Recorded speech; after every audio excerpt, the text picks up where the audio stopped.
This workout was good. I've worked out at several other places, and this one was probably more cardio than some of the other workouts. A lot of up and down. Trying to see if you can get your legs under you when you're shooting, see how you compete. Very competitive workout.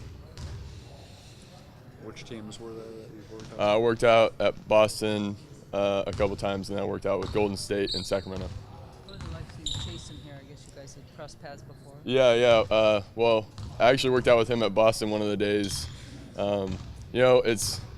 It's kind of crazy because you see these guys it's like a huge rivalry, and so you kind of don't like affiliate yourself with them at all, and you're like and then you meet them off the court, and you're like, oh, they're actually nice people, like they're actually nice guys. So like there's still a rivalry between Cal and Stanford, but in the end everybody's pretty much a good guy, and so that rivalry kind of dissipates. Yeah. But now you're still fighting for a few spots out. Yeah. I mean, a little bit, but we both do very different things. So, in a sense, yes, but in a sense, no.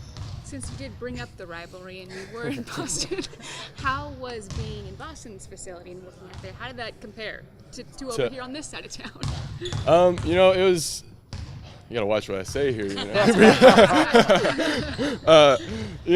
Both historic organizations, both very, very successful organizations, and they're both definitely on the rise. So it was really great to be in such it was just so historic. I really love going back and watching old games. My dad was a huge fan, Bulls fan. Sorry, that's another. But watch all the old games with all the players, and so I love the history behind it. You got the banners and you got the jerseys hung up, and so it's really cool for me. Good answer. Navigate it very carefully. Do you liken your game to anybody that you currently watch in the NBA? Not really. I wouldn't call myself the next to anybody. But I really admire how Tim Duncan plays the game. He's very even-keeled, doesn't really let his emotions play a huge factor in how he does, whether he misses a shot, makes a shot, gets scored on or not. He's very constant, and he's very skilled, very confident in himself. Since your dad grew up a Bulls fan, do you hear a lot of Kobe versus Jordan arguments in the house?